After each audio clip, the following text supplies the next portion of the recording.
열린 토론.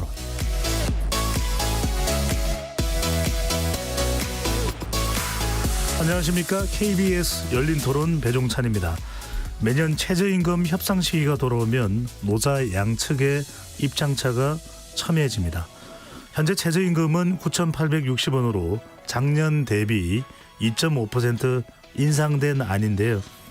내년도 최저임금 10,000원을 넘을 수 있을까요? 고물가 고금리 속 자영업자들의 한숨도 깊어가는 속에 최저임금 차등 적용도 올해 협상의 중요 과제입니다. 최저임금위원회 전원회의가 계속해서 열리고 있지만 특별한 성과 없이 끝나고 있는데요. 올해 최저임금 심의 법정 시한은 6월 27일입니다. 얼마 남지 않았습니다. 올해도 역시 법정 기한 내 조율하기는 어려울 것이라는 전망 나오고 있고요. 내년도 최저임금을 둘러싼 쟁점들, 노동계와 경영계 관계자, 전문가 모시고 양측의 입장 직접 들어보고 토론해 보겠습니다. KBS 열린 토론 지금부터 시작합니다. 치열한 토론 속에서 더 나은 세상을 찾아갑니다. 올바른 세상을 만드는 첫걸음. 평일 저녁 7시 20분 KBS 열린 토론. 오늘 토론 함께해 주실 네 분 소개합니다. 양근원 경총 임금 HR 정책팀장 나오셨습니다. 네, 안녕하십니까. 석병훈 이하여대 경제학과 부교수 함께합니다. 안녕하십니까. 정문주 한국노총 사무처장인가요? 함께하시고요. 예, 안녕하세요. 김유선 한국노동사회연구소 이사장 자리하셨습니다. 예, 반갑습니다. KBS 열린 토론 문자로 참여하실 분은 샵 9730으로 의견 남겨주실 수 있습니다. 단문 50원, 장문 100원의 정보 이용료가 붙습니다. KBS 1라디오의 모든 프로그램은 유튜브에서도 함께할 수 있으니까요. 많은 분들 들어와 주시고 구독 꾹 눌러주시고 좋아요도 보내주시면 좋겠습니다. 오늘 네 분과 본격적인 토론에 들어가기 전에 최저임금 아주 중요한 이슈입니다. 직접적으로 영향을 받게 되는 분들이 또 근로자 또 시민분들인데요. 최저임금 논의와 관련해 시민 여러분들이 어떻게 바라보고 있는지 먼저 의견 들어보고 오겠습니다.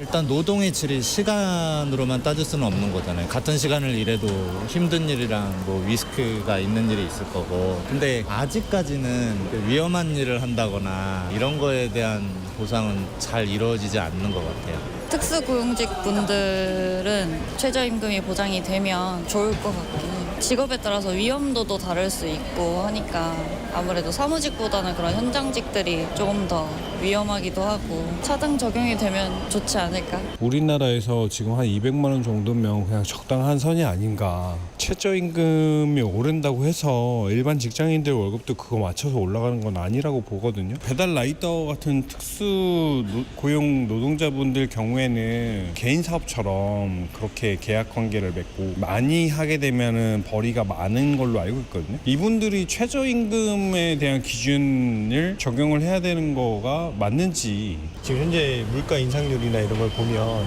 현재 최저임금으로는 살아갈 수 있는 게 사실 많이 없어요. 그래서 당연히 최저임금 올려야 된다고 생각을 하고요. 직종을 구별하는 데 자체가 어떻게 보면 직업에 대한 어떤 편견을 가질 수도 있는 거고, 그렇게 되면은 그런 의미에서는 같이 가야 된다고 생각을 하고 소득이 같이 올라가야 전체적인 사회 분위기 소비도 늘어날 테고, 그렇게 되면 경제 성장에 있어서 도움이 될 거라고 생각을 하지, 그들도 분명히 노동 시간을 자기 시간을 할애해서 노동을 하고 있고 그거를 가지고 직종에 따라서 최저임금을 나눈다는 거는 기업 자체에서의 급여를 나눌 수 있겠지만 기본적인 베이스가 되는 최저임금을 직종별로 나눈다는 거는 오히려 전체적인 형평성에 문제가 있다고 생각을 합니다. 최저임금에 대한 시민분들의 목소리 들어보고 오셨는데요. 자, 이 6월 27일이 시한인데 과연 법정 기한 내에 될 수 있을까? 또 최저임금이 얼마로 정해지는 것이 우리 임금에는 또 경제에는 어떤 의미인지도 상당히 궁금합니다. 먼저 네 분께 최저임금의 논의 어떤 방향으로 진행돼야 되는지 의견부터 듣고 본격적인 토론에 들어가겠습니다. 먼저 양근은 네. 팀장님부터 이야기를 해주실까요? 네. 크게 보면 최저임금은 한번 정해지면 반드시 지켜야 되는 강행 규정이라는 점, 그리고 현행법상 근로자와 사업주가 합의해서 최저임금보다 낮은 임금을 지급하는 하더라도 사업주가 처벌된다는 점을 우선 생각해봐야 될 것 같습니다. 이는 최저임금 준수가 온전히 사업주의 몫이라는 의미이기 때문에 이런 상황을 감안하면 우리가 최저임금 논의를 진행해 나갈 때 사업주들이 현재 최저임금 수준을 감당할 수 있는지 네. 그리고 혹 감당하기 힘들어서 원래 최저임금 제도가 보호하려고 했던 근로자들의 일자리를 부정적인 영향을 미치고 있지 않는지 이 부분들을 먼저 살펴봐야 된다 이렇게 생각하고 네. 있습니다. 사업주 감당 여부를 먼저 말씀을 주셨습니다. 한국노총의 정문주 사무처장께서는요. 최저임금은 우리 헌법이 정하고 있는 기본권입니다. 우리 헌법 32조 1항에서는 국가가 적정임금 보장 노력의 의무를 정하고 있고요. 이를 위해서 최저임금법을 시행한다 이렇게 정하고 있습니다. 최저임금법 1조 목적인데요. 최저임금법의 목적은 노동자들의 생활 안정과 노동력의 질적 향상을 도모해서 국가 경쟁력을 강화하도록 한다라는 네. 목적이 있습니다. 그런 의미로 봐서는 사업주의 지불 능력의 문제가 아니라 생활 안정에 초점에 맞춰줘야 되고요. 제도 헌법의 취지에 따라서 논의하고 정의되는 게 맞다 이렇게 보여집니다. 네, 생활 안정이 더 중요한 기준이 돼야 된다. 석평훈 교수께서는요. 예, 최저임금 결정할 때 근로자위원 측은 항상 생계비를 기준으로 제시하고요. 최초 요구안 얘기할 때 사용자위원 측은 노동 생산성을 기준으로 제시하기 때문에 항상 이게 큰 격차가 있어서 합의를 이루는데 큰 어려움이 있습니다. 그런데 무엇보다도 제가 보기에는 이번에 양측에서 명령을 좀 염두에 두셔야 된다고 생각하는 점은 최저임금 인상 시에 선행 연구에 따르면 노동 시장에서 상대적으로 약자로 분류되는 청년, 여성, 고령층이라든지 일용직 임시직, 상대적으로 저학력 노동자들의 고용이 더 큰 폭으로 감소해 왔습니다. 이게 선행 연구로 밝혀졌고요. 그렇기 때문에 정말 최저임금 인상으로 본인의 일자리가 사라질 위기에 처한 근로자들을 좀 충분히 고려를 해서 협상에 임해 주시기를 부탁드리고요. 또 지금 올해 최저임금이 시간당 9,860원입니다. 그런데 우리나라 최저임금은 사실 주요 선진국하고 다르게요. 주휴수당이 포함되지 않고 있습니다. 그리고 우리는 주 15시간 이상 일하는 근로자의 경우에는 한 주에 하루 휴일에 해당하는 그 유급 휴일을 보장하고 있거든요. 그래서 주휴수당을 주고 있는데 이거를 실질적으로 포함하면 최저임금은 주 15시간 일하는 근로자 기준으로 봤을 때 시간당 11,832원입니다. 그래서 이 수치를 염두에 두시고 협상에 임해 주시기를 부탁드립니다. 잠깐만요. 교수님, 주휴수당이라는 것이 바로 이제 쉬는 날에 대한 그렇죠. 임금은 포함이 이 최저임금에는 안 돼 있다는 말씀하시는 거죠? 그렇죠. 네, 예, 알겠습니다. 15시간 이상 근무하면 하루에 유급 휴일을 보장하게 돼 있는데 그 임금이 포함이 안 돼 있는 것입니다. 네. 김유선 한국노동사의 이사 선생님께서는요. 네. 한 2000년부터 따지면 벌써 한 5년 됐는데요. 그동안의 최저임금 인상폭이 너무 낮아요. 이게. 그래가지고 실질 기준으로 물가 상승률 감안해서 따져보면은 최저임금 인상률이 마이너스까지 나오는 해가 한 2해 정도 되고 아마 금년에도 또 마이너스가 나오지 않을까 이렇게도 보이는데 금년에서 적어도 물가 상승률이나 또는 그와 더불어서 경제 성장률은 또 2 내지 3% 예측하고 있지 않습니까? 그런 부분은 보전하는 수준에서 금년도 최저임금 인상이 이루어져야 되지 않을까 일단 그런 생각을 합니다. 그러니까 아까 근로자 측은 생계비만 이야기한다 그러는데 그와 더불어 가지고 경제 성장률과 물가 상승률 그리고 분배구조 개선치 그런 걸 감안해서 인상폭이 좀 정해질 필요가 있겠다 이렇게 봅니다. 예. 양건은 선생님께 여쭤보고 싶은 게 지금 이제 9,860원이 최저임금이죠. 지금 현재 법적 최저임금이었는데 지금까지 이 최저임금위원회에서 논의되고 있는 것은 어떤 주장들이 지금 맞서고 있습니까? 얼마와 얼마가요? 지금 현재까지는 아직 업종별 구분 적용 여부 그리고 수준에 대한 논의가 아직 안 됐고요. 다음 주 25일부터 그거 관련된 논의가 시작될 예정입니다. 네. 그러니까 이제 노동계에서는 더 올리자일 테고 대체로 지금 경영계 쪽에서는 동결하자 이런 부분에 이야기가 있는 거죠. 네. 그 부분을 좀 확인하고 싶어서 말씀을 먼저 여쭤봤고요. 자, 방금 전에 이제 양 팀장께서 말씀하셨던 대로 업종별 차등 적용입니다. 외국의 경우에는 이제 지역별 차등 적용을 하고 있는 경우인데 지금 어떤 입장입니까? 지금 업종별 차등 적용 관련해서요. 네, 경영계는 올해 반드시 업종별 구분 적용이 시행돼야 된다는 입장입니다. 크게 세 가지로 구분해서 좀 말씀을 드리면 첫 번째, 업종별 구분 적용은 현재 살아있는 조항이다. 최저임금위원회가 매년 심의해야 되고 최저임금위원회가 시작된 이래로 매년 심의해 왔습니다. 그리고 두 번째는 왜 업계에서 자꾸 최저임금 업종별 구분 적용을 이야기하냐 이 부분인데요. 그 이제 경영계나 산업 현장 그리고 전문가들이 그 업종뿐만 아니라 지역, 연령 다양한 구분 적용 기준들을 이제 필요하다. 우리나라 네. 최저임금 고율 인상에 대해서 필요하다 얘기를 하고 있는데 현행 법상으로 우리가 최저임금을 구분 적용할 수 있는 거는 허용된 건 유일하게 업종뿐입니다. 그래서 업종의 현장의 요구가 집중되고 있는 거고 업종별 구분 적용이 필요하다 이렇게 강조하고 있는 거고요. 이제 업종별 구분 적용 필요성을 말씀드리면 솔직하게 말씀드리면 예전에 저희가 최저임금 수준이 낮을 때는 솔직히 업종별 구분 적용 필요성이 낮았고 네. 업계 요구도 적었습니다. 근데 이제 최저임금이 고율 인상되고 그리고 이 모두가 지키기 힘들 정도로 올라왔는데 모든 업종에 동일하게 최저임금을 적용하다 보니까 현 수준의 최저임금도 지키기 힘든 그런 업종들이 나타나고 있습니다. 예를 들면 2000년대 초반에 저희 최저임금이 1,000원, 2,000원일 때 법정 최저임금액 미만을 받는 근로자 비율 이게 4~5%였습니다. 근데 2023년 작년이죠. 벌써 13.7%까지 올라왔고 숙박 음식업 같은 경우에는 그 비율이 30% 이상이 됩니다. 그래서 이 업종들 같은 현 수준의 최저임금을 지키기 힘든 업종의 요구가 커져가고 있고 이런 요구들을 받아서 저희 경영계는 구분 적용이 필요하다고 얘기하고 있습니다. 업종별로 차등화 필요하다는 의견인데 노동계에서 이제 지난해에도 반대를 했습니다. 정문주 처장께 계속해서 이제 노동계는 반대인 걸로 알고 있는데 업종별 차등화에 대한 이유는 방금 전에 말씀하셨는데 업종별 경제 상황이 다르다. 계속 반대인 이유가 있으실까요? 일단 우리나라 현재 안고 있는 가장 큰 문제 중에 한 가지가 불평등 양극화를 얘기를 합니다. 우리 이제 재계 경제계에서는 불평등 양극화란 말이 아니라 이제 이중구조가 심화되고 있다 이런 얘기를 해요. 불평등 격차를 해소하는 것이 무엇보다도 가장 중요한 과제인 나라에서 최저임금조차 최저임금보다 더 낮은 최저임금을 만드는 차별 적용을 할 경우에 이에 반한다라고 저는 생각을 하고요. 크게 한 3가지 반대 이유를 말씀드리겠습니다. 최저임금 제도가 1986년도 말에 법이 만들어졌어요. 그리고 88년부터 첫 시행을 했습니다. 약 40년 가까이 지금 시행되고 있는데 지금처럼 업종 구분을 했던 것이 제도 초기 1988년도 첫 해에 처음으로 적용을 했었고 그 이후에 전국 단일 전산업에 적용을 해왔습니다.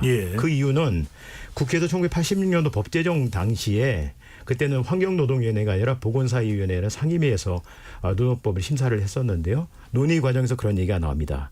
최저임금을 차등 없이 정하는 것이 가장 바람직하다. 하지만 제도를 처음 도입하는 마당에 불확실성이 크니까 잠정적 의미로 차등 인정하자는 뜻이다. 이렇게 얘기를 하고 있고요. 당시 제정됐던 법을 보자고 한다면 지금은 임의조항, 강행 규정으로다가 구분할 수 있도록 규정하고 있는 것이 아니라 해도 되고 안 해도 되는 임의조항으로 돼 있는데 처음 시행할 당시에는 강행 규정처럼 돼 있었습니다. 그런데 1988년도에 구분해서 적용했다 말씀을 드렸잖아요. 당시에는 제조업 10인 이상 사업장들이 최저임금의 적용 대상 사업장이었었는데 중화공업과 경공업으로 분류를 해서 구분을 했습니다. 최저임금을. 그런데 첫 해에 구분해서 적용을 해봤더니 88년도에 어떤 일이 벌어졌냐면 당시 1988년도는 우리나라 경제가 연간 경제 성장률이 2자릿수 이상 12% 이상 경제 성장을 달성했던 3조 호황 아주 특수 호황기입니다. 그럼에도 불구하고 이 경공업 분야에서 인력 부족 채용을 하지 못한 부족률이 38%나 나타났어요.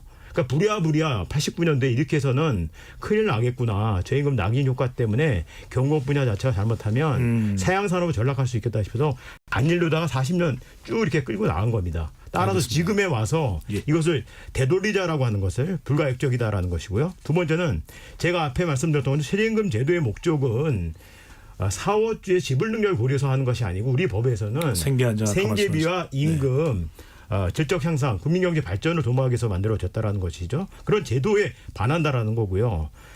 최근에 이제 주장하고 있는 업종들이 있어요. 차별 적용하자라고 하시는 업종들이 있는데 숙박이라는 걸 말씀하시는 거죠? 네. 음식 숙박업하고 운송업, 도소매업 이런 데들이 속하게 되는데 제가 앞에서 이제 취업을 기피해서 사양산업화 될 수 있다 말씀드렸잖아요. 네. 최근에 우리나라 지금 절대 인구도 감소하고 생산 가능 인구도 감소를 해서 현장에서 지금 미충원되는 구인난에 허덕이는 업종들이 어디냐면 음식 숙박업하고 운수업 도소매업들입니다. 네. 근데 이들 업종에 대해서 만약에 지금처럼 최저임금보다 낮은 업종을 적용했을 경우에는 그러지 않아도 인력 부족 수십만 명이 취업을 안 해서 지금 결혼이 생기고 있는데 여기가 더 사양산업이 될 것이다라는 것들이고 한 가지 더 말씀드리겠습니다. 네. 정리를 해주시고요. 그래서 사업주들한테 물어봤어요. 지금의 인력 부족 이 문제를 풀기 위해서 어떻게 해야 됩니까? 라고 했더니 오히려 반대로 그분들이 1순위로 말씀하신 게 임금 급여를 인상하고 노동조건 개선해야 된다라고 응답하신 분들이 40%가 나왔습니다. 그러니까 알겠습니다. 이거는 현장에서 말하는 것과 최저임금위원회에서 말씀하시는 주장 자체가 완전히 괴리되어 있는 거죠. 현재 최저임금법 제4조 1항을 보면 말씀하신 대로 강행구직이 아닌 사업의 종류별로 구분하여 정할 수 있다라는 규정이 있긴 합니다. 자, 궁금해지는 게 김효선 이사장께 여쭤보고 싶은 게 더불어민주당에서는 이제 업종별로 최저임금 차등 적용이 이제 상당히 쟁점이 되고 있기 때문에 비슷한 효과를 내도록 어려운 직종에 대해서 이제 지원하는 방안. 네. 방금 전에 이제 정문주 차장 말씀하셨던 대로 숙박이나 음식점 이런 종류가 될 텐데 어떤 제도를 이야기를 하는 겁니까? 그러니까 저거죠. 지금 재계에서 이야기하는 건 업종별 차등을 하자는 거는 지금 전국 단위 최저임금보다도 일부 업종의 경우에 더 낮은 임금을 줄 수 있게끔 그거보다 더 터달라 이런 거고요. 그러고 한데 지금 민주당에서 얘기하는 아니다 하는 것 같은 경우에는 차라리 그럴 바에는 최저임금을 똑같이 주고 그러고 한데 일부 업종의 경우에는 업주들이 워낙 어렵다고 하니까 그럼 거기에 대해서 일정 부분 재정으로 지원하면 될 것 아니냐. 정부 재정으로. 예, 그런 거고 그건 지난번에도 이미 경험이 있어요. 일자리 안정자금이라든가 뭐 이런 형태로 해가지고 최저임금 인상폭에서 일정 부분을 갖다가 그 소상공인들에게 지급하고 그랬는데 그와 같은 제도를 갖다 연상을 해보시면 될 것 같습니다. 석 교수님 어떻게 보십니까? 이게 이제 일종의 최저임금의 또 다른 이제 옵션이 장착되는 건데 제대로 작동될 수 있는 가능성 열려 있다고 봐야 될까요? 저는 여러 가지 측면에서 문제가 있다고 봅니다. 첫 번째는 지속 가능성이 없다라고 보고 있습니다. 왜냐하면 당연히 지금 뭐 여러분들께서 동의를 해주셨다시피 업종별로 지금 최저임금 미만율에도 차이가 있어가지고요. 업종별로 상황이 다른 지금 실정입니다. 그래서 일부 업종 특히 최저임금 미만율이 높게 추정되는 업종이라든지 그 뭐 경영 환경이 어려운 업종에 대해서 최저임금을 수준으로 주게 하기 위해서 재정이나 뭐 고용 안정 기금 등 정책 자금을 이용해서 임금을 보전해 주겠다고 하는 건데요. 문제는 이 재정으로 보전해 주는 게 지속 가능하지 않은데 그 이유는 세수도 계속 줄어들고 있고요. 그다음에 이 고령화랑 인구 절벽으로 인해서 사실 소득세를 낼 만한 그 노동 가능 인구, 생산 연령 인구는 지속적으로 줄어들 예정입니다. 그것뿐만 아니라 이 재정을 갖다가 쓸 곳은 점점 많아지거든요. 왜냐하면 고령화가 지속되니까 뭐 여러 가지 그 재정 지출 수요는 늘어날 수밖에 없습니다. 은퇴자들에 대한. 그래서 이런 상황에서 재정을 활용해서 최저임금의 임금 보조를 해준다. 특정 업종에 대해서 이거는 지속 가능하지 않고요. 두 번째는 자금 배분이나 뭐 재정 배분에 있어서 비효율적이다라고 보여집니다. 왜냐하면 이 고용안정기금 같은 정책자금 같은 경우는요. 우리나라 경제의 뭔가 성장률이라든지 생산성을 극대화할 수 있는 곳에다가 배분을 해야 하는 게 원칙이거든요. 그래야 되는데 이 한정된 재정과 정책 자금을 갖다가 상대적으로 최저임금 일단 지나치게 높게 단일 기준으로 맞춰놓고 이걸 맞출 수 없는 업종한테 임금 보조 용도로 활용한다고 하면 다른 우리가 뭐 미래 먹거리용으로 하는 뭐 인공지능이라든지 2차 전지 이런 산업에 지원해줄 재정이랑 정책 자금이 부족해질 수밖에 없는 것이죠. 그렇기 때문에 두 가지 측면을 지적하고 싶습니다. 지속 가능성, 효율성. 지속 가능성과 이제 재정의 목적성이 다를 수 있는 김 이사장님은 어떻게 보시는지요? 지속 가능성이라는 건 제도의 설계 나름이에요. 그러니까 요전에 일자리 안정자금 같은 경우에도 그게 지속적으로 이렇게 설계했다기보다는 일정하게 이제 최저임금 인상폭이 큰 경우에 그때로 이렇게 한정해 가지고 했던 거니까 그건 설계하기 나름이다 이렇게 보이고 조금 전에 업종별 미만율 얘기하셨는데 그건 이따 뒤에 좀 천천히 얘기하고요. 예, 그렇게 되고 그다음에 차라리 지금 보면은 재계에서 그러니까 뭐 가장 좋은 건 지금처럼 하는 게 나을 수도 있다 이렇게 봐요.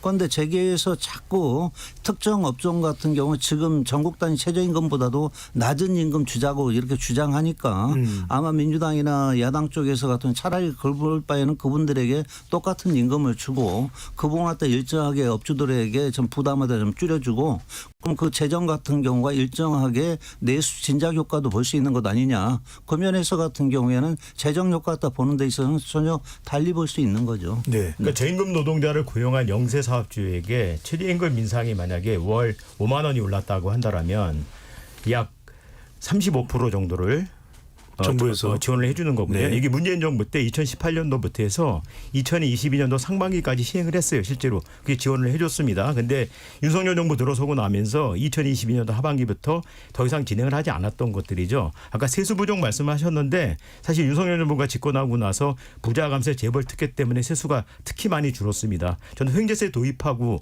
가게 되면 어려운 영세 자영업자들 얼마든지 지원 가능하다고 네. 보입니다. 이 주제를 뭐 더 확대할 건 아닙니다만 두 분의 의견에 대해서 양근원 팀장이나 석평 교수께서 의견이 있으시면요. 예, 저는 뭐 아무튼 세수를 갖다가 세금을 누구한테 걷어들이느냐 이런 문제까지 지적을 해주셨는데요. 거기까지 얘기하면 논의가 너무 확대되는데 세수, 한정된 세수, 그다음에 한정된 재정을 가장 필요한 사람에게 효율적으로 써서 우리 경제를 성장시켜서 그 과실을 모두에게 나눠 갖는 이런 전략이 필요하다고 봅니다. 그런데 이 한정된 재정과 세수를 국민의 피 같은 이 혈세를 갖다가 뭐 여기도 나눠주고 저기도 나눠주고 이런 식으로 써가지고는 우리가 이거를 가지고 효율적인 경제 성장과 잠재 성장 끌어올리고 생산성 끌어올리는 정책을 쓸 수가 없다고 다시 한번 말씀을 드리고요. 그다음에 이렇게 재정을 활용해 가지고 특정 업종에 갖다가 뭐 이렇게 임금을 보전해 준다 얘기를 하는데 제가 다른 토론에서 최저임금 얘기할 때는 최저임금 인상을 주장하시는 분들이 그 최저임금 업종에서 최저임금 미만율 특정 업종에서 최저임금 미만율이 높은 업종 같은 경우는 거기에 있는 근로자들이 더 유망한 업종으로 이렇게 이직을 할 수 있게 촉진하는 기능도 한다 이런 주장도 하시더라고요. 심지어. 네. 그런데 지금 최저임금 미만율이 높은 특정 업종에다가 오히려 보조금을 준다고 하는 것은 그분들이 주장하는 것과는 전면 배치되는 것이죠. 그쪽에다가 오히려 노동자들을 붙잡아 놓는 것이죠. 알겠습니다. 더 월급 많이 주는 다른 성장성이 높은 업종으로 이직을 하게 만드는 게 아니라 예. 그러니까 반대되는 조금 정책이죠. 제가 정리를 하겠습니다. 이 선생님 이따가 시간이 되면 제가 조금 더 추가를 시간을 드리도록 하고요. 또 하나 이제 우리가 논의할 주제가 있어서 자, 일단은 이제 지역별 산업별까지도 더 들어갈 수 있습니다. 이게 이제 외국과의 비교를 하다 보면 최저임금이 그만큼 또 비교하지 않을 수 없는 그런 또 경제적인 변수가 되는데 먼저 양근은 팀장께서 해외 경우가 어떤지 좀 소개를 먼저 해주시면요. 지역별 산업별 차원에서요. 네네. 일단 해외 사례를 볼 때 그 쟁점은 크게 두 가지인 것 같습니다. 외국이 구분 적용을 하고 있냐, 그리고 구분 적용을 하고 있다면 어떤 방식으로 하냐 이 부분인데요. 외국이 구분 적용을 하고 있다. 이거는 뭐 저희가 거의 팩트로 확인할 수 있습니다. 저희가 이제 자료상의 한계로 외국 제도를 비교하기 어려우니 최저임금위원회에서 발간하는 책자 위주로 많이들 보고 계십니다. 네. 그 책자에 보면 OECD 이제 국가 중에 그 법정 최저임금 제도를 도입한 국가가 30개국입니다. 그런데 최저임금 책자에 25개국을 분석을 하고 있고요. 그중 20개국이 구분 적용을 시행을 하는데 뭐 저희가 말하는 업종, 지역, 연령, 숙련 뭐 다양한 기준을 적용을 하고 있습니다. 그래서 이 구분 외국에서 이제 대부분 국가들이 구분 적용하고 있다. 이 부분은 뭐 이견이 없을 걸로 저는 생각을 하고요. 네. 다소 이견이 있을 수 있는 구분 적용 방식, 뭐 노동계에서는 상향식, 하향식 이렇게 표현을 하시는데 이거는 각 국가마다 좀 제대로 살펴봐야 될 것 같습니다. 개별적으로 말씀을 드리면 각 국가마다 최저임금 도입 역사, 제도 형태가 다 다르고 구분 적용을 도입한 정책적 목표 이런 것들 다 다르기 때문에 일률적으로 뭐라고 하기 어렵고 뭐 시사점을 도출한다면 뭐 해외 국가 구분 적용하고 있는 국가들이 자국의 사정에 맞춰서 구분 네. 적용하고 있기 때문에 우리나라도 우리나라 상황에 맞춰서 구분 적용해야 된다 이렇게 말씀을 드릴 수 있고요. 사례를 몇 가지만 좀 소개시켜드리겠습니다. 예. 일본 같은 경우에는 지역별 그리고 지역 내에 산업별로 구분 적용하고 있습니다. 뭐 우리나라 국가 최저임금 아까 말씀하신 전국 단위 최저임금이 1,004엔입니다. 네. 근데 제가 예로 들고 싶은 거는 홋카이도인데요. 홋카이도는 지역별 최저임금 960엔입니다. 그리고 홋카이도 내에 이제 산업을 네 가지로 분류해서 하고 있는데 990엔부터 1,030엔입니다. 그러면 뭐 지역별 최저임금 960엔보다는 산업별 최저임금이 높지만 전국 단위 최저임금 1,004엔 기준으로 보면 그것보다 낮다. 뭐 그래서 상향식 하향식 일방적으로 얘기하기 어렵다. 그리고 미국의 사례도 많이들 말씀하시는데 네. 예. 미국 같은 경우에는 연방 최저임금이 10여 년 뭐 계속 7.25달러로 있다 보니까 주별 최저임금이 많이 높아졌고 당연히 주가 적용되는 거 아니냐 이렇게 말씀들 하세요. 이게 상향 조정이다 지역별로. 근데 살펴보면 뭐 최저임금이 아예 없는 주가 5개 주나 되고 그리고 연방 최저임금보다 낮은 주가 2개 주 됩니다.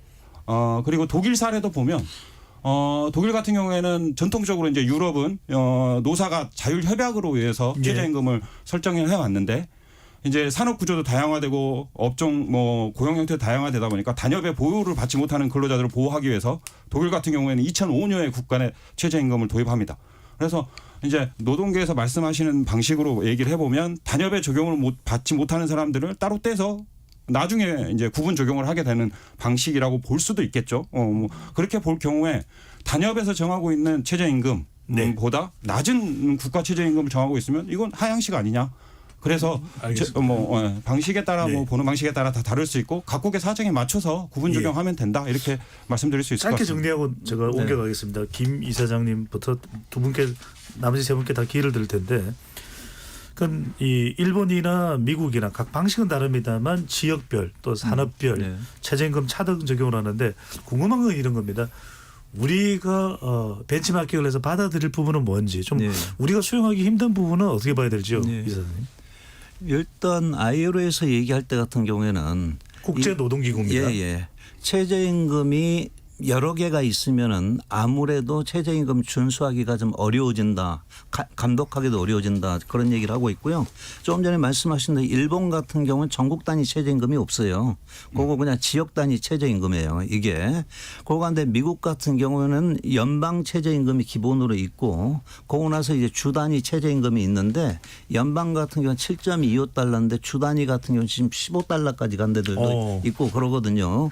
그다음에 이제 아까 여기까지는 아까 제대로 말씀하셨는데 독일 같은 경우에는 얘기가 약간 좀 거꾸로 상향식 하향식 같다 좀 말씀하신 게 원래는 거기는 법정 최저임금 없었어요. 단체백만 가지고 하다가 그런데 이주 노동자라든가 이런 분한테 보호할 길이 없다 해가지고 전국 단위 법정 최저임금을 정한 거예요. 그리고 전국 단위 법정 최저임금을 못 미치는 예컨대 단체백이 있다면 그건 무효예요. 그러니까 그건 우리하고 이제 똑같다 이렇게 보시면 되는 거고 그러고 한데 일단 제가 볼 때 같은 경우에는 지금 노동계에서 이제 사업의 종류별 뭐 해가지고 업종별 최저임금에 대해서 반대하는 이유는 뭐냐면은 대부분의 국가는 아까 일본의 경우는 예외도 있고 합니다만은 이제 전국 단위 최저임금을 갖다가 하회하지 않는 방향에서 주 단위나 아니면 업종 단위 최저임금을 갖다 책정하는 데 비해 가지고 지금 재계에서 주장하는 것 같은 경우는 전국 단위 최저임금보다 뭔가 낮은 최저임금을 정하고 싶다. 지금 그거거든요. 그렇기 때문에 노동계에서도 반대하는 거고요. 네네. 이어서 좀 제가 잠깐만요. 석 교수님 기회를 드리고 정문주 처장으로 할게요. 석 교수님은 해외의 지역 또 산업별 차등 적용 부분에 대해서요. 뭐 지역별, 산업별 차등 적용, 심지어 연령별로 차등 적용이 광범위하게 이루어지고 있습니다. 실제로 저는 항상 기준을 뭐 많은 분들이 OECD 회원국을 우리나라랑 기준으로 삼는데요, 비교 기준으로. 근데 우리나라의 국민 총소득은 이미 세계 6위권, 7위권을 왔다 갔다 하기 때문에 OECD 회원국이 아니라 사실은 G12라고 해서 세계 선진국 13개국이죠. 13개국을 비교 기준으로 삼는 게 적합하다고 보여집니다. 그 중에서도 우리가 평균 정도의 1인당 국민 총소득을 가지고 있으니까요. 그런데 이 G12에 속하는 13개 나라입니다. 그룹 오브 12인데 13개 나라인데 13개 나라 중에서 사실 최저임금을 대부분의 나라들이 구분 적용을 하고 있습니다. 그래서 지역별, 연령별, 산업별로 구분 적용을 하고요. 단일 적용하는 나라는 4개 나라밖에 없습니다. 우리나라 포함해서요. 4개 나라밖에 없고요.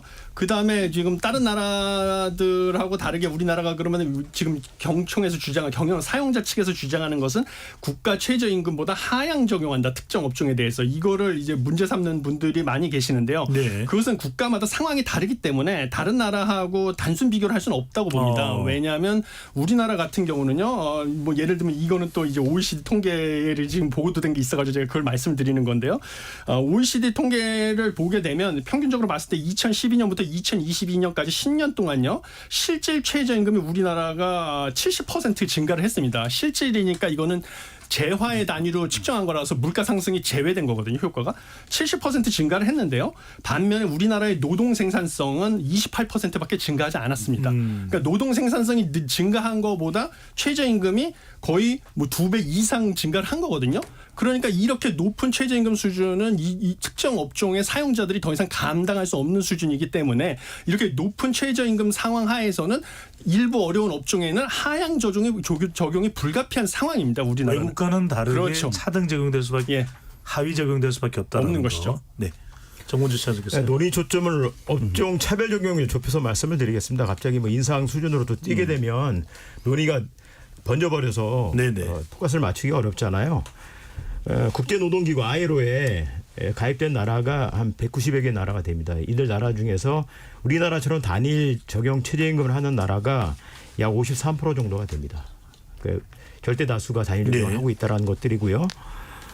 일본의 경우 지금 짚어서 말씀하셨는데 일본은 최저임금을 정하면 중앙 차원에서 4개 그룹에 지금은 4개 그룹이 3개 그룹으로 줄었어요. 그 이유는 뭐냐면 지역을 4개 그룹으로 쪼개서 해보니까 대도시, 그러니까 오사카나 도쿄 같이 대도시 물가 수준이 높은 데가 경우에 최저임금이 높고 저기 이제 홋카이도나 오키나와 같은 게 최저임금이 좀 낮거든요. 근데 이걸 너무 구분해서 놔두니까 저 지방 도시 간의 격차가 많이 발생한다 해가지고 최근 2년 전인가요? 그 등급 A, B, C, D 4개 등급을 3개 등급으로 줄였군요. 줄였고요. 이중 구조로 돼 있는데 지금 일본의 그 내부 전문가들 말씀에 의하면 일본의 최저임금 구분하는 그 효력이 점점 힘을 잃고 상실해가고 있다 이런 말씀들을 하고 계시는데 방금 말씀드렸던 것처럼 구분 4개 등급이 3개 등급으로 줄고 있고 과거에는 A 등급부터 D 등급까지 간의 인상률 격차가 꽤 컸습니다. 근데 최근에는 거의 동일하거나 격차가 발생하지 않고 있고요. 심지어는 일본 내부에서 한국과 같이 전국 단위 최저임금을 가자라고 하는 운동들이 불고 있는데 집권 여당의 자민당 의원들조차도 여기에 합사를 해서 움직이고 있는 상황들이고요.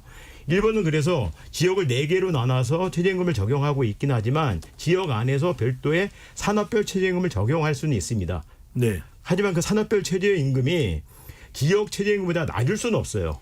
그래서 하향 적용하는 방식이 아니다라는 것들이고 그 아까 이제 대부분의 나라들 관련돼서 말씀드려 나왔었는데 업종을 별도로 구분해서 하향 적용하는 나라가 아예 없는 게 아니라 일부 극일부 있습니다. 예를 들면 스위스 같은 경우 단체별에서 최저임금이 제도가 이제 작동을 하고 걔네만만 있게 되는데 화훼농가 이런 데들 적용하거든요. 근데 시급이 압도적으로 높아요.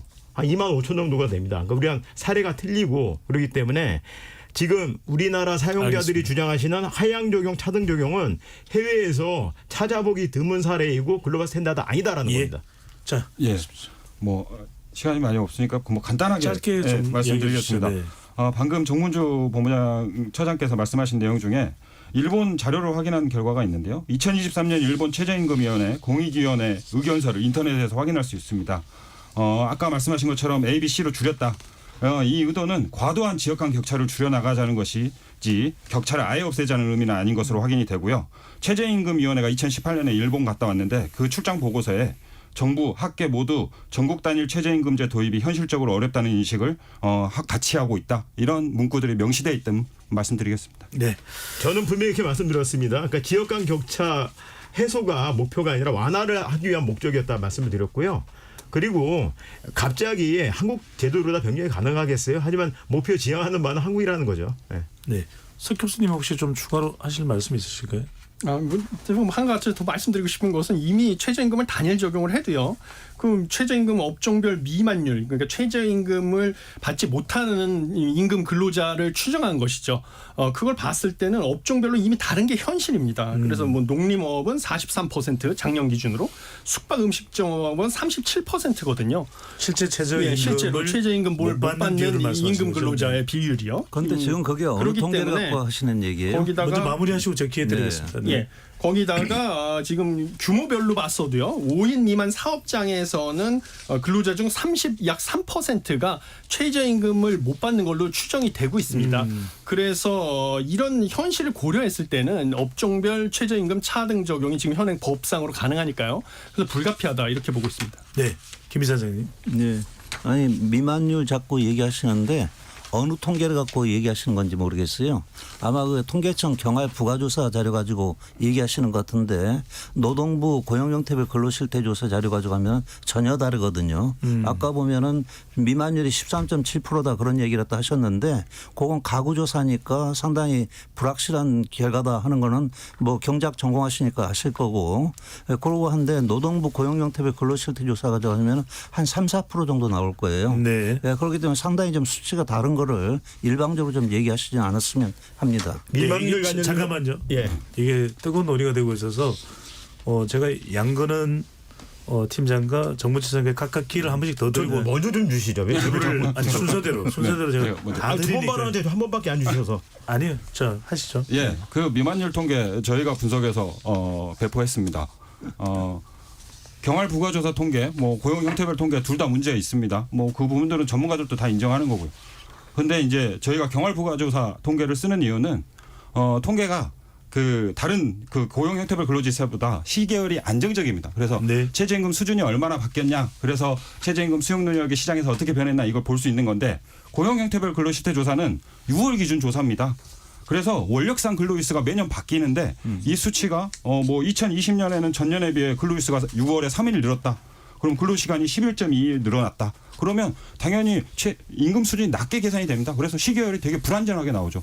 그런 측면이 있어서 저희는 경활 부가조사를 활용하는 이유가 시계열적 안정성. 그래서 최저임금이 변하면 시장에서 어떻게 수용 능력이 변하냐 이걸 볼 수 있다. 그래서 경활 부가조사 자료를 활용하고 있습니다. 네. 결정적으로 고용 형태별 근로 실태 조사에는 잠시만요, 석 교수님 죄송한데 제가 공평하게 기회를 주시죠. 기회를 네. 정문주 차장께 드리기로 해서 드리고 마무리하고 모자라면 2부에서 더 기회를 드리겠습니다. 그러니까 말씀하십시오. 평상시 임금이 최저임금의 밑도나라가 미만율의 이야기예요.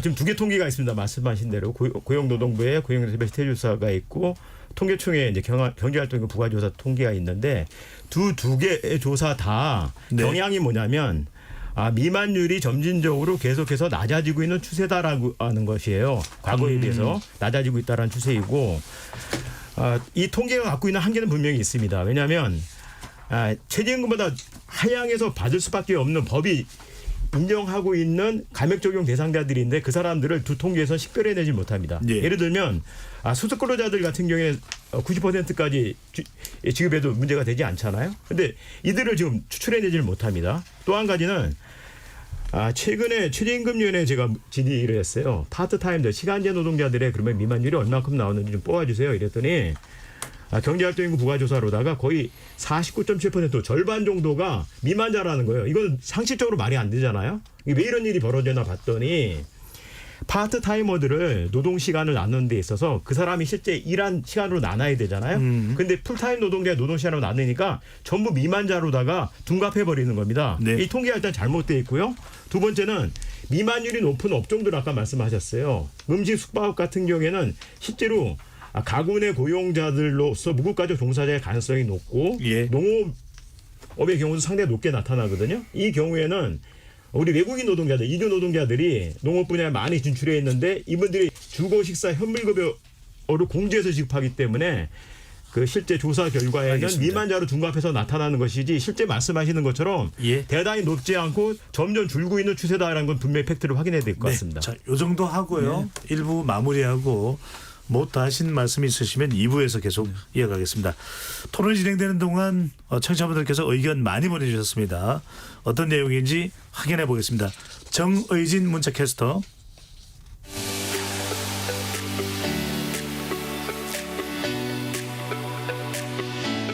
네, 지금까지 청취자 여러분들이 보내주신 문자들 소개합니다. 1070님, 편의점을 운영하고 있습니다. 알바비 감당하기가 힘들어 작년부터 알바를 쓰지 않고 혼자 운영하고 있는데 최저임금이 또 오른다고 생각하니 가슴이 답답하네요. 0923님, 영세 자영업자들은 최저임금을 모두 다 지급하기 현실적으로 힘듭니다. 일부 업종만이라도 최저임금을 낮춰서 정부가 이번에는 꼭 차등 지급을 해줬으면 좋겠습니다. 럭키 아빠님, 소상공인 어려움 알지만 지금 밥 한 끼에 10,000원 시대인데 최저임금이 오르지 않으면 그 직원들은 어떻게 살까요? 소상공인만 어려운 것이 아닙니다. 소상공인 사장님도 어렵지만 물가 잡히지 않으면 직원들의 삶도 없습니다. 김영민님, 돌봄 노동을 하고 있는데 현재 최저임금만으로 버티기가 너무 힘든 상황이네요. 정신적으로도 육체적으로도 힘든데 정작 손에 들어오는 돈은 300도 안 됩니다. 우리나라도 이제 선진국인데 아직까지 최저임금이 10,000원도 안 된다는 건 말이 안 됩니다. 2326님, 국회는 뭐 하고 있는 건가요? 최저임금 관련 법안 국회에서 어떻게 논의되고 있는 건지도 모르겠네요. 국회의원들도 최저임금으로 일해보면 서민들 마음 좀 알 수 있지 않을까요? 5896님, 그냥 주휴수당만큼 최저임금을 올리고 주휴수당을 없애면 안 되나요? 어차피 줘야 하는 돈인데 최저임금에 산정되지도 못하는 이상한 제도라고 생각합니다. 라는 의견 주셨습니다. 네, KBS 열린토론, 이 시간은 영상으로도 생중계하고 있습니다. 유튜브에 들어가셔서 KBS 일라디오 또는 KBS 열린토론을 검색하시면 지금 바로 토론하는 모습 보실 수 있습니다. 방송을 듣고 계신 여러분이 시민논객입니다. 계속해서 청취자 여러분들의 날카로운 시선과 의견 보내주세요. 지금까지 문자캐스터 정의진이었습니다.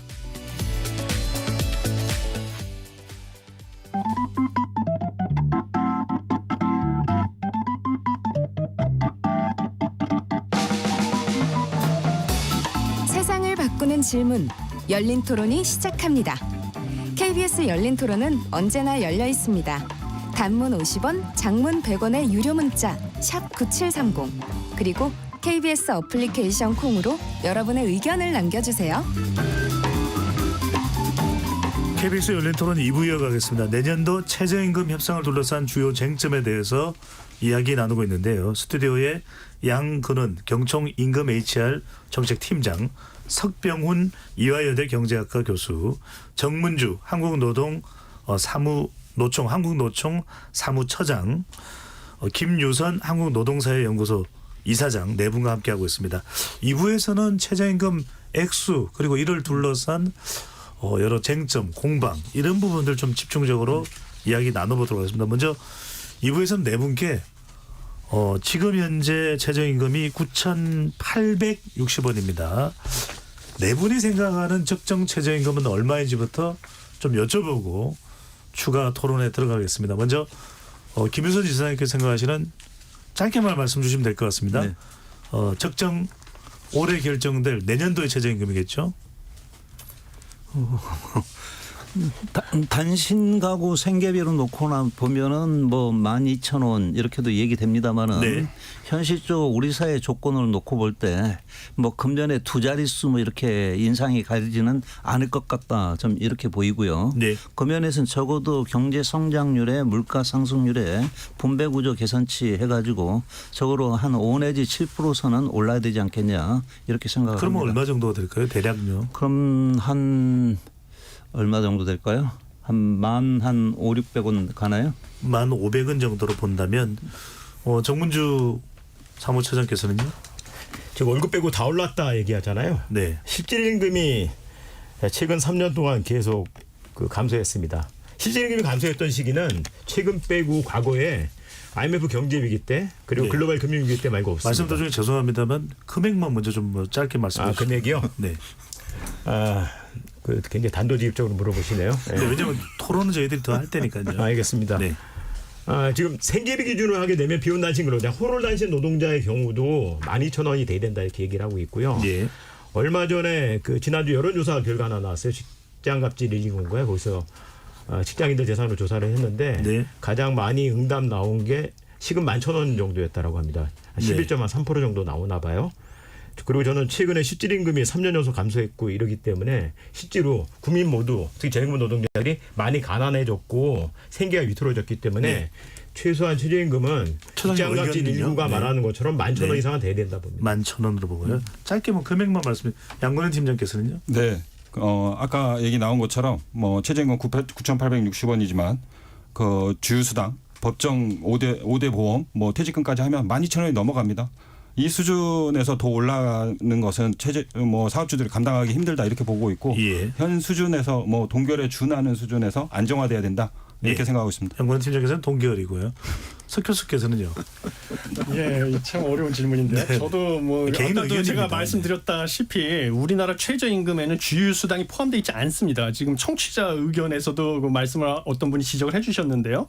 주휴수당이 포함되어 있지 않기 때문에 주휴수당을 감안하면 주 15시간 일하는 근로자를 가정했을 때도요. 이미 최저임금은 시간당 11,832원입니다. 그렇기 때문에 여기서 또 이게 우리가 물가 안정이나 이런 것도 고려를 해야 되죠. 그래서 좀 큰 폭의 최저임금 인상은 현실적으로 어렵다. 저는 이렇게 보고 있습니다. 동결과 비슷한 수준인데 그래서 지금 네 분의 경우를 보더라도 양쪽으로 나누어 보면 큰 차이가 있습니다. 양 팀장님께 먼저 네. 여쭤보면 상당히 좀 간극이 차이가 나다 보니까 늘 우리가 접하는 KBS 뉴스가 또 불발됐다. 그래서 최저임금위원회의 몇몇 위원들만 들어와서 뭐 결정이 됐다. 그런 뉴스를 접했던 기억이 납니다. 자, 이 노사의 최저임금의 최초 요구안 이게 기선 제압용 아니냐 이런 또 인식도 있는 것 같은데요. 네, 뭐 저희가 이제 어쩔 수 없이 매년 동결을 제시하고 뭐 수정안 내라 그러면 조금씩 올리니까 뭐 그런 비판들을 하실 수 있을 것 같아요. 예. 근데 이제 개인 사견임을 전제로 말씀을 드리면 뭐 이게 협상이라는 측면을 감안했을 때 저희도 노동계가 이제 작년 같은 경우에도 뭐 최초 예제가 26.9% 제시했는데 저희도 대폭 삭감안을 제시한 다음에 협상 뭐 노동계가 내려오는 것처럼 저희도 올려가면 충분히 뭐 저희도 뭐 할 수 있다. 그렇게 제시하는 게 뭐 기선 제압용이다 이렇게 생각을 하고요.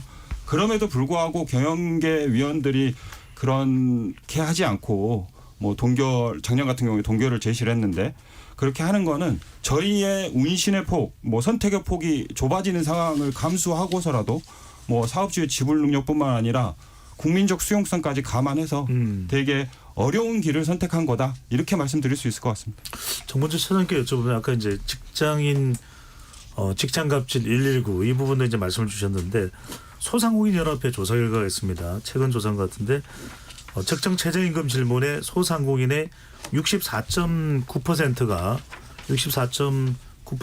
지난 5월 6일부터 31일까지 전국 소상공인 사업장 1,000곳을 대상으로 소상공인연합회가 실태조사한 결과인데요.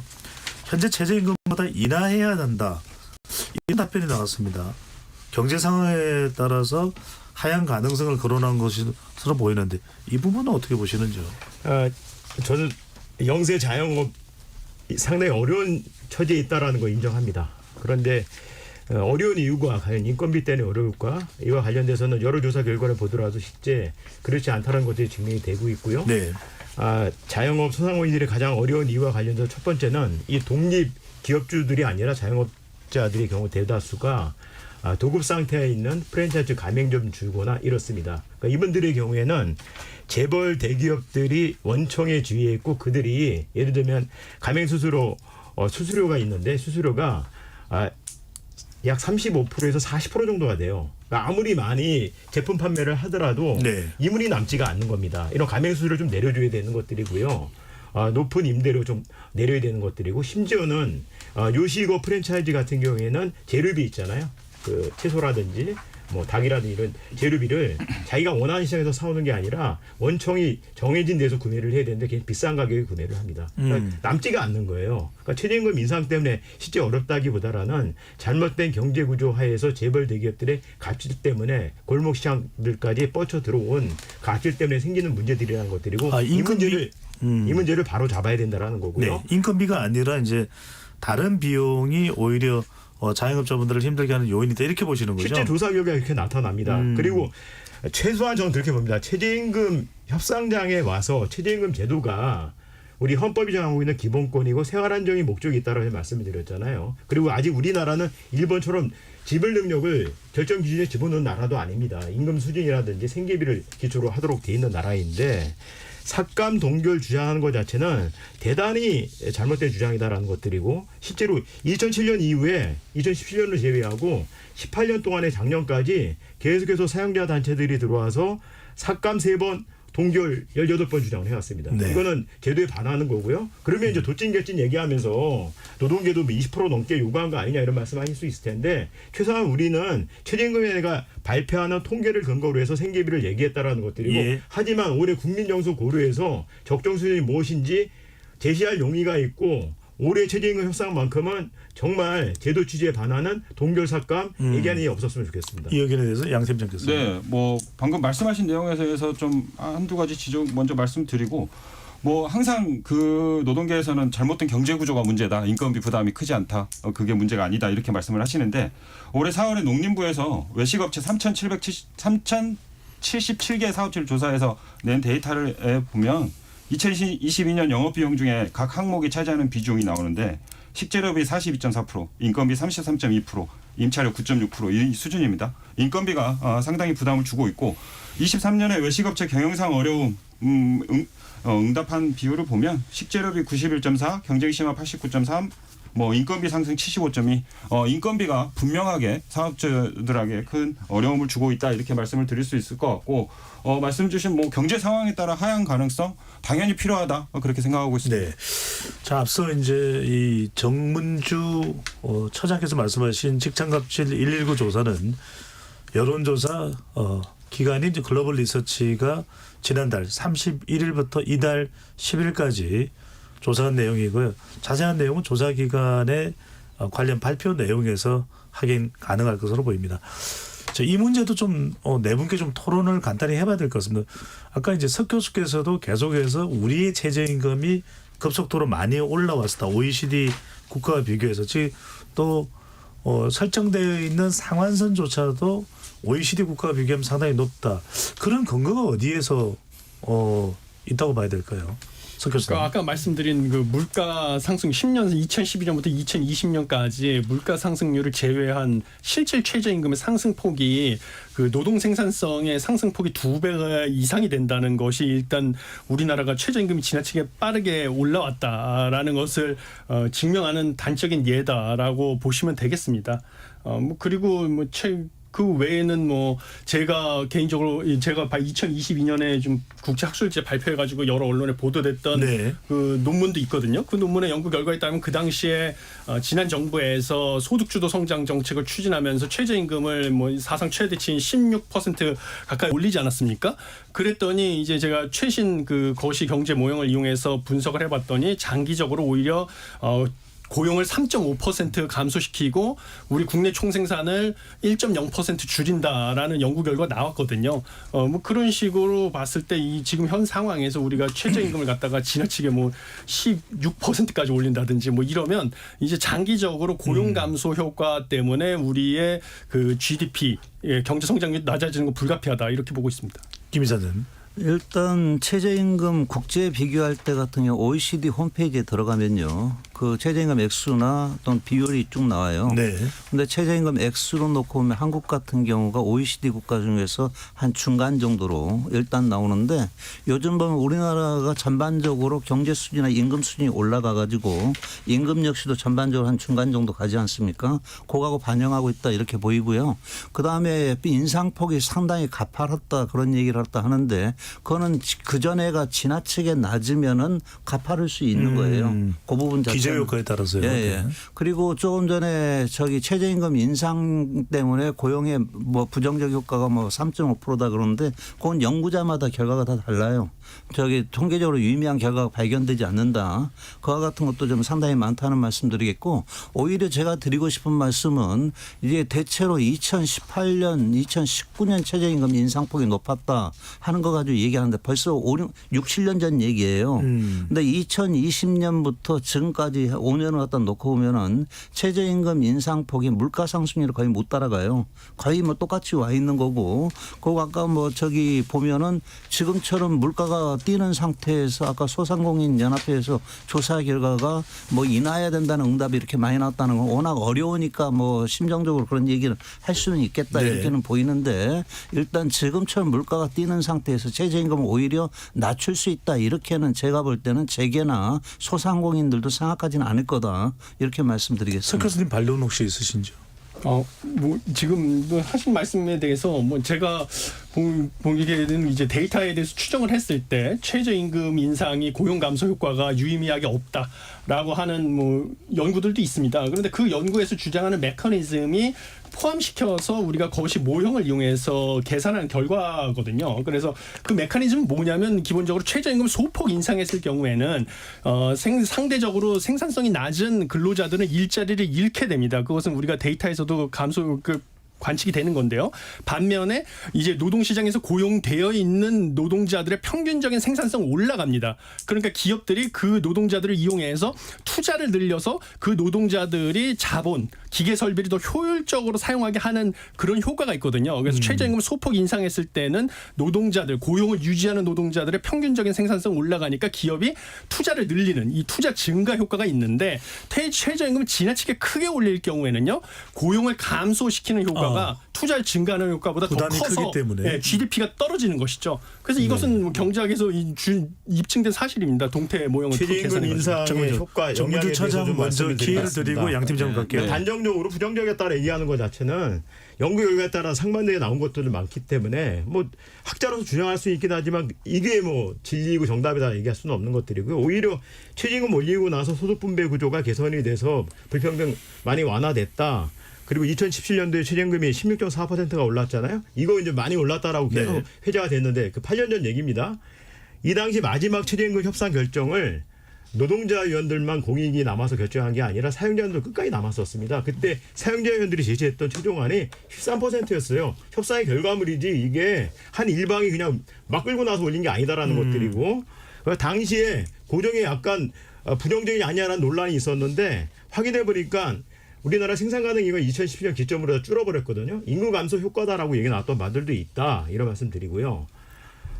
최근 5년 동안에, 그러니까 2019년도부터 작년까지 우리나라 최저임금 인상 평균 인상률이 3% 중반대가 채 되지가 않습니다. 이건 물가 인상률 정도 수준도밖에 안 됐다라는 것들이고, 이 시기가 이제 글로벌 코로나 사태 이후에 각국의 나라 정부들이 상태였거든요. 확인을 해보면 이 시기에 독일 같은 경우에 평균 해서 3년간 25% 올랐고, 미국 주요 도시들이 $15 이상 올라갔어요. 영국이 9.7% 올라갔고, 호주도 작년에 5.7% 올렸다고 네. 합니다. 하다못해 일본이, 그렇게 오늘 일본 사례 많이 얘기했는데요. 우리 작년 2.5% 올릴 때 일본은 4.3% 올렸습니다. 알겠습니다. 이렇게 부정한다면 가파르게 올랐다 얘기하는데 정말 이게 잘 모르고 말씀들 하시는 것 같아요. 동의할 수 없다. 5년간 평균 3.4%가 오른 게 가파른 건가요? 네. 양 팀장님. 네, 일단 뭐 고율 뭐 30%에 가깝게 이게 고율 폭등했던 시기를 이제는 뭐 포함 안 시켜야 된다 이렇게 말씀하시는데, 2017년, 18년 30% 가까이 오른 다음에 저희가 그 충격이 회복되기도 전에 코로나 충격 맞이했고, 그 뒤에 복합 위기까지 왔습니다. 이게 겹겹이 쌓여 있는 상황인데 이거를 꼭 빼야 한다? 저는 좀 이해하기 힘든 상황이고요. 최근 뭐 수치를 보면 소비자 물가보다 최저임금이 덜 올랐다 이 말씀도 하셨는데, 2018년 대비 2023년 5년간 수치, 우리나라 소비자 물가 상승률과 최저임금 비교해 보면 소비자 물가 상승률 12.6%, 최저임금 27.8% 올랐습니다. 그리고 2024년 소비자 물가 상승률 전망치를 넣고 뭐 비교해 보면 예. 소비자 물가 상승률 15.1%, 최저임금은 18.1% 올랐습니다. 최저임금이 확실히 오른 게 맞고, 그리고 하나 더 말씀해 주시는데 뭐 각국 최근에 인상률이 높게 인상됐다. 이 국가들은 우리나라보다 좀 뭐 중위임금 대비 최저임금 수준 이게 낮기 때문입니다. 유럽 같은 경우에도 우리나라 이미 60%를 빠르게 넘어서 60% 이상을 기록하고 있는데, 유럽 같은 경우는 60%를 목표로 합니다. 저희는 이미 60%를 넘어서 이게 지속되고 있고, 뭐 시장에서 지금 감당하기 힘든 수준이다 이렇게 말씀드릴 수 있을 것 같습니다. 정문주 차장님. 예, 임금 인상 주장 근거를 과거 우리 사용자단체 경총이 어떤 주장을 했었냐면, 그 근거가 물가 상승만이 아니라 경제 성장률도 포함시켰어요. 이게 생산성 네. 임금제라는 것들인데, 뭐 경제 성장률, 물가 상승률 도합 수치와 임금 인상 어떻게 갔는지를 같이 비교해 볼 필요가 있다라는 거고요. 그리고 다시 말씀드리지만 2017년도 최저임금이 16.4% 올렸는데 이 당시 끝까지 경총도 남아 있었고 경총에서 마지막 제시했던 게 13%예요. 그래서 사실 이게 어느 일반 국가가 그냥 올린 게 아니다라는 거고 2018년도에는 10.9% 올렸거든요. 근데 이때 갑자기 경총을 포함한 최저임금 사용자 위원들이 협상장을 나와서 끝까지 복지를 안 하십니다. 그래서 네. 기다리다가 어쩔 수 없이 결정한 게 10.9%였던 거예요. 그러니까 최저임금위원회 위원으로서의 역할들을 같이 했느냐, 그리고 그 안에서 어떻게 같이 결정했는가를 보고 말씀하셔야지 어느 한 일방이 특정히 올렸다라고 주장하는 거는 잘못된 겁니다. 자, 합의 비율을 말씀하셔서 이거는 양 팀장께만 여쭤보고 다른 주제 네. 거의 마무리로 네. 들어갈 텐데요. 노동계에서는 그래서 최저임금 논의 과정을 밀실로 하지 말고 네. 공개하자 이런 요구하고 있습니다. 공개할 수도 있는 겁니까? 지금 현재 공개 수준도 다른 나라에 비해서 훨씬 많은 수준입니다. 그리고 지금 현재 공개하는 수준에서 더 공개하자라는 지금 주장을 하고 계시는데 그렇게 될 경우에는 최저임금이 이제 협상을 해서 결론을 찾아가는 과정이라고 봤을 때 협상장 내부에서 누군가가 지켜보고 있다면 당연히 의견 갈등이 더 심해질 수밖에 없고 장애 갈등도 심해질 수밖에 없습니다. 그래서 하나 이제 더 추가로 말씀드리면 외국 같은 경우에 우리나라 같이 협상 방식으로 위원회 방식으로 최저임금을 결정하고 있는 OECD 국가 어느 국가도 위원회를 공개하고 있는 국가 지금 뭐 외부에 공개하고 있는 국가가 없습니다. 이 이유는 갈등이 심화될 것을 우려하기 때문이라고 그렇게 이 말씀드립니다. 부분에 대해서 김 이사장님께서 의견 있으십니까? 아니요, 다른 나라에는 뭐 우리만큼 공개하는 데가 없다. 그거는 지금까지 네, OECD 국가 그런 자료가 다 보지를 못했기 때문에 뭐 단정적으로 최저임금위원회 주요 국가의 그 최저임금 제도의 내용에 명시되어 있습니다. 다 비교해 보실 수 있습니다. 저는 못 본 자료네. 네. 제가 말씀드리겠습니다. 잠깐만요. 제가 이제 거의 마무리할 시간이 다 돼가기 때문에 잠시 뒤에 마무리 발언을 하시니 요것만 좀 석 교수 있게 확인을 좀 하겠습니다. 노사가 최저임금 심의 기초 자료가 저는 뭔지 몰랐는데 비혼 단신 근로자 실태 생계비가 기초 자료다라고 얘기하는데 이것이 이 기초 근거 자료가 되는 이유가 뭐고 좀 논란이 된다는데 어떤 점입니까? 글쎄요, 저는 사실 이거를 근거로 사용하는 것은 적합하지 않다고 보고 있습니다. 왜냐하면 네. 비혼, 그러니까 결혼한 상태가 아니고요. 단신이니까 이제 혼자죠. 이제 결혼하지 않은 독신이죠. 독신으로 지금 살고 있는 사람들의 평균 생계비인데요. 이들은 평균 생계비이기 때문에 이 중에서는 사실은 고소득자도 있습니다. 고소득자들이 평균 생활에 쓰는 비용들도 있는 것이죠. 이런 것들을 갖다가 최저임금 산정의 근거로 삼는다는 것은 최저임금 평균 임금이 아니지 않습니까? 그렇기 때문에 이건 적합하지 않다 저는 이렇게 보고 있습니다. 이 부분에 혹시 김효선 이사장이나 정무처장께서 의견이 있으십니까? 그런 개념으로 따지면은 이제 가구원 수도 따져야 되고 뭐 취업자도 따져야 되고 뭐 여러 가지 따져야 되잖아요. 그런데 단순히 보면은 적어도 최저임금 받는 거 가지고 혼자는 그래도 먹고 살 수 있어야 되는 것 아니냐. 그런 차원에서 같은 경우에는 단신 생계비 요거 같은 경우 하나의 중요한 좀 참고 자료로 쓸 수 있다. 이 자료만입니까? 다른 자료도? 다른 자료 많죠. 참고를 해서 논의를 합니까? 네. 예. 저 하나 말씀드리고 싶습니다. 짧게 말씀해 주세요. 네. 뭐 지금 뭐 비혼 단신 실태 생계비 이 부분 같은 경우에는 이제 자료가 공개가 됐으니까요. 저희가 말씀드릴 수 있는 게 저희는 이제 최저임금 수준을 받는 근로자의 실태 생계비를 최저임금을 심의할 때 활용하는 게 맞다라는 입장이고요. 아까 석 교수님께서 말씀 주신 것처럼 246만 원은 700~800만 원을 버는 사람들 생계비까지 포함된 거고 저희가 보는 것은 최저임금 정책 대상에 가장 부합하는 근로도득 3, 4분위에 위치한 비혼 단신 근로자의 실태 생계비를 봐야 된다. 그리고 이분들의 그 최저임금위원회 자료에 따르면 생계비는 173만 원, 197만 원입니다. 이게 2023년 기준이니까요. 저희 2023년 최저임금 월 환산액 따져보면 201만 원입니다. 충분히 보호하고 있다. 생계비를 보장하고 있다. 이렇게 말씀드릴 수 있을 것 같습니다. 알겠습니다. 잠깐만요. 그 말씀도 녹여서 해 주십시오. 자, KBS 열린 토론 내년도에 이제 적용이 될 최저임금 관련해서 오늘 이야기 나누고 있는데 이제 마무리를 해야 될 시간입니다. 그래서 네 분께 각 1분씩 들을 테니까 저는 2분 주십시오. 못다한 이야기나 또 최저임금을 최종적으로 협의에 이르는데 가장 중요한 포인트가 뭐일지도 함께 말씀을 해주시겠습니다. 먼저 김유선 한국노동사회 연구원 이사장부터요. 금년에는 적어도 지난 5년 동안에 그야말로 물가 상승률에도 못 미치던 그런 인상, 저기 흐름은 좀 뭔가 벗어나야 되는 것 아니냐, 좀 그런 생각을 또 합니다. 네. 네, 짧게 말씀 더 추가로 안 하셔도 되겠습니까? 네. 양근은 팀장요. 네, 못다한 이야기 하나 말씀드리면 아까 이제 미만율이 낮아지고 있는 추세다 이렇게 말씀을 하셨는데 올해 이제 2023년 분석 결과에 따르면 이제 고율 폭등기 이후에 낮아지다가 다시 반등을 했습니다. 그래서 지금 22년 12.7%, 23년 13.7%로 올랐고 미만 근로자 수를 보더라도 300만 명 미만에서 300만 명 이상으로 올랐습니다. 그 부분은 확실히 짚고 넘어가고요. 일단 이제 최저임금 심의에 있어서 제가 드리고 싶은 말씀은 저희 주위를 둘러보면은 사람을 고용하지 않는 1인 자영업자가 급격히 늘고 있습니다. 무인 주문기, 무인 판매점 늘고 있습니다. 최저임금 받는 일자리 사라지고 있습니다. 그렇기 때문에 이는 현재 우리 최저임금 수준이 사업주가 감당하기 어렵다. 이런 수준임을 방증한다 이렇게 말씀을 드리고요. 이제는 현재의 낮아진 최저임금 시장 수용성을 회복하기 위한 방안을 모색해야 될 때다 이렇게 말씀드리겠습니다. 네. 제가 생계비 얘기를 하지 못해가지고요. 생계비 얘기 포함해서 말씀을 드리겠습니다. 네. 진행하시면서 저한테 계속 시간을 이렇게 배려 안 하시는 데 문제가 있습니다. 진행에 이거는. 대해서는 따지지 말아주시고요. 네, 말씀하시죠. 말씀하십시오. 자, 생계비에 대해서 좀 추가 말씀드릴게요. 최저임금법의 결정 기준 첫 번째가 근로자 생계비라고 얘기를 합니다. 여기서 말하는 근로자가 호롤단신, 비혼단신 근로자로 정의를 내려서 그 통계만 쓰고 있는 건 잘못된 거죠. 그래서 오늘 교수님도 아까 말씀을 하셨던 것들이고요. 네. 실제로 통계 대표성이 굉장히 낮습니다. 우리나라 전체 가구가 한 27,000 가구 정도가 됐는데 통계 중에서 2,900가구만 빌려다 쓰고 있으니까 한 10%밖에 되지가 않아요.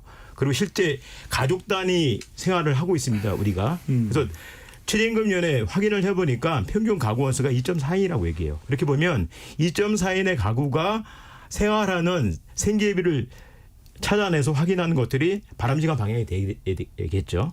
두 번째는 확대 적용을 해야 됩니다. 지금 임금 노동자들만 포함되어 있는데 지금 법원의 판결 자체가 플랫폼 특허 숫자가 늘어나고 있고 이들이 근로자성이 있다라고 확인이 되는 판결들이 줄곧 계속 나오고 있거든요. 이번 최저임금위원회에서도 그래서 플랫폼 노동자들 적용 관련된 논의를 진행했는데 아무리 늦어도 7월 중순까지는 논의를 끝내야 되고 내년도 최저임금 결정을 끝내야 되고 이와 관련된 대상을 누구로 할 것이며 근거를 뭐로 할 것이냐 관련 준비가 더 되어 있기 때문에 이번엔 못하지만 내년 적용 못하지만 올해 최저임금 결정 났고 나면 하반기라도 네. 추가로 논의를 해서 가보자라고 얘기한 게 있습니다. 이건 저는 진전이 있었다라고 보고요. 적용 대상 확대하는 방향으로 가져야 된다라는 거고 마지막 한 가지만 더 말씀을 드리겠습니다. 자영업자들 많이 어렵고 힘든 거 저도 인정한다고 얘기 드렸었는데요.